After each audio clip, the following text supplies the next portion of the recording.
If you want a job in finance but you don't have relevant education or experience, there are 5 things you should be doing. Starting with number 1, know the role. Get as much information as possible on the roles you're targeting by talking to people who are already doing that job. Start with your existing network and then use LinkedIn to see if their connections know somebody you can chat to. When you reach out to them, explain that you are a student or a career changer and you love to have a chat with them to learn about what they do. I can tell you that if you ask politely for a 20-minute Zoom call, most people will say yes. Before the meeting, make sure that you prepare some questions in advance and ask them what their job entails, what they do day to day, and what they like about it. Don't ask for a job during the first conversation. Remember that when you reach out to people, you should make it about them, not so much about you. So prepare questions and ask them about their own career path. If they work for a smaller organization, for example, you can ask them what they think are the perks of working for a smaller firm. Things like this to show that you appreciate their time and you're interested in their story and perspective. At the end of the meeting, you can talk about you and what steps you've practically taken to get a job in finance, and you can ask them if they have any advice for you. The more you know about the position, the more convincing you will sound at the interview when you will be asked, why do you want this job?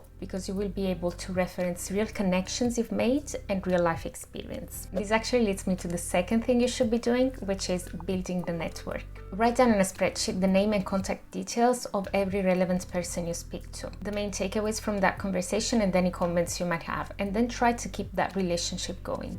Why is this important? Because once basic knowledge is covered, working is more about the people than it is about your initial skills. I would much prefer to hire somebody who's reliable, resourceful, who I know will fit well with the team and stick around, rather than somebody who has all the answers but no people skills at all. Everything that's highly technical, you will learn on the job. But the objective here is to make a good impression as an individual and be remembered.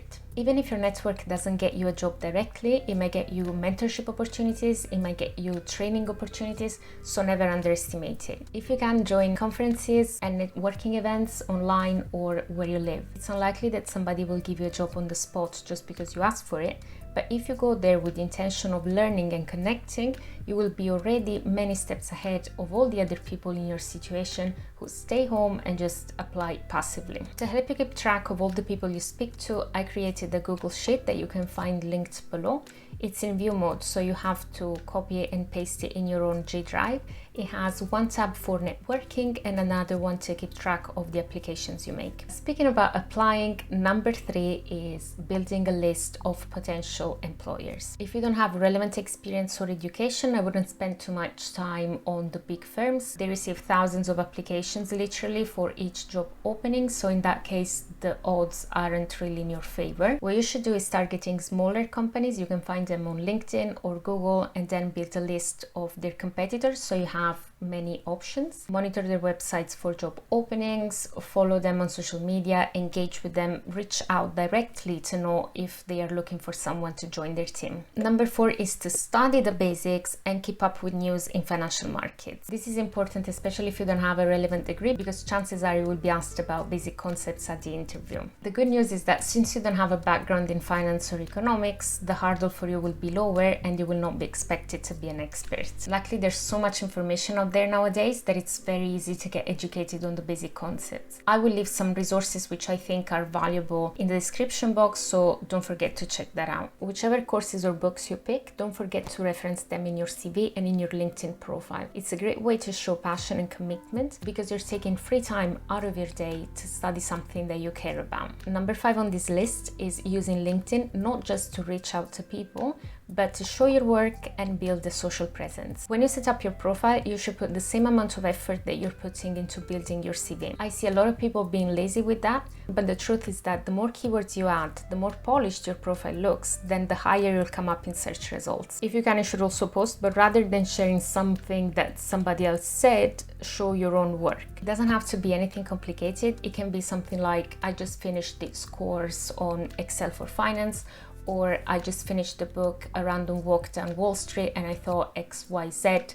Anything that signals that you care about the subject. That's a great way to stand out in a crowd of people who happen to study finance or economics, but don't care so much about it. So just to recap, know the role, build your network, build a list of smaller potential employers, study the basics and read financial news, and use LinkedIn to show your work. If you do all of these things consistently, I'd be very surprised if you don't get a job. If you're a student or a career changer and you have specific questions or struggles that I haven't addressed in this video, feel free to leave me a comment below and I'll get back to you. I thank you so much for watching this far, and I'll see you next week.